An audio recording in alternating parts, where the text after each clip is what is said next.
Hello students, I am Kencha Swati, Assistant Professor, Department of Pharmaceutical Chemistry. I am expert in medicinal chemistry. Presently I am working as Assistant Professor in Aditya Bypur, Bangalore. So today we will see the history and development of medicinal chemistry. The previous video you might have seen the introduction of medicinal chemistry. So today we'll see concentrate on history of medicinal chemistry.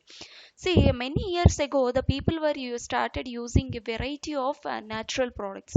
So before Christ and after Christ till 15th century, we can say the people were using a variety of natural products what they are getting from the nature. So this natural products are having some medicinal purpose, so which are obtained from the animals and which are obtained from the vegetables and marine sources, they are using for their illness and various diseases. So luckily these natural products were showing very effectiveness in the people, but out of all the natural products, very little products, I can say that out of 100 products, some 10 to 20 products they were showing the toxic effects. So we can say we can tell in our medical terms as a toxic effect. It was showing toxic effect. So the Greeks were used the same word, that is pharmakon. Pharmakon means poisons, pharmakon means medicinal products. So in Greek, they have used the term pharmakon. Pharmakon means poison and pharmakon means medicinal products. So before 15th century, the printing press was not invented. So that's why before 15th century, what the people were used for their treatment of various diseases, for the treatment of various illness, that literature has not been available till the date. So we cannot explain the ancient remedies because of the uh, non-availability of literature. So invention of the printing press has been done in 15th century. You can see in the picture, this is the first printing press which has been designed in 15th century. So after printing press has been invented, the various literatures have started publishing, and what are the remedies, natural remedies they were using for the treatment of diseases and illness, that has been started exposed to various other people. In 18th century, the synthesis of urea has been started. Urea, the structure of urea is NH2CONH2. So this urea they have synthesized in 18th century, and this has been started, and this synthesis of urea has been originated the organic medicinal chemistry. I think you all know that organic chemistry will play a major role for the basic. So once you will study the organic chemistry, once you will understand the organic chemistry perfectly, then you will be very easy with medicinal chemistry. That's why in first year B Pharmacy and second year B Pharmacy, you will study the organic chemistry. In third year and final year of B Pharmacy, you will study the medicinal chemistry. So that plays a major role for making a foundation for medicinal chemistry. Next, the Paul Ehrlich is the scientist.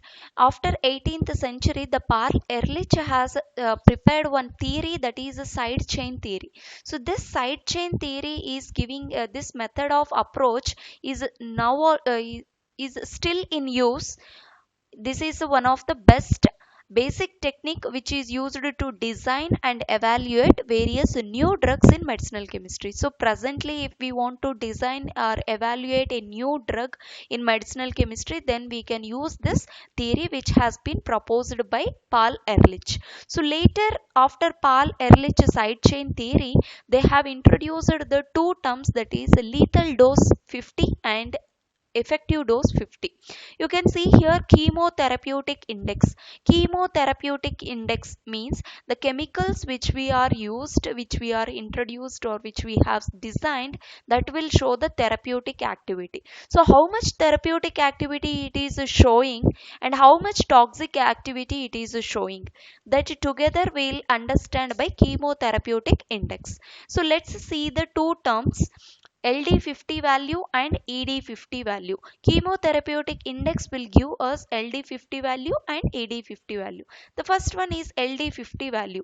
LD50 value means lethal dose which is required to kill 50% of the test animals or microorganisms. So for this I will tell you in stepwise manner.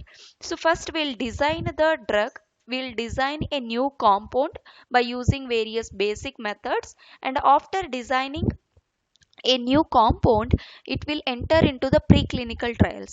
In the preclinical trials, the various doses will assign, and that doses will implement on, will test on the various animals, like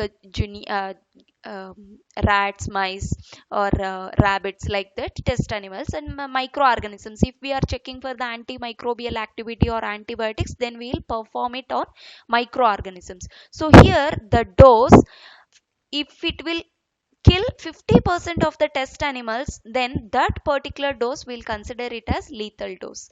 And then coming to effective dose required to produce a therapeutic response in 50% of the test animals or microorganisms. So for this, out of suppose we have taken 50 rats in our preclinical trials, out of this 50 rats, 25 rats has shown the better therapeutic activity, then we can consider that particular dose as the effective dose for further clinical trials. Next, coming to the development of medicinal chemistry. So here in medicinal development of medicinal chemistry, previously in 15th century to 18th century, there are no various computer aided drug design techniques or combinatorial chemistry well advanced techniques. So in that case, they have uh, synthesized, they have discovered new drugs by serendipity. So this word is little interesting. It serendipity means by luck. So serendipity has played a large part in the discovery of drugs.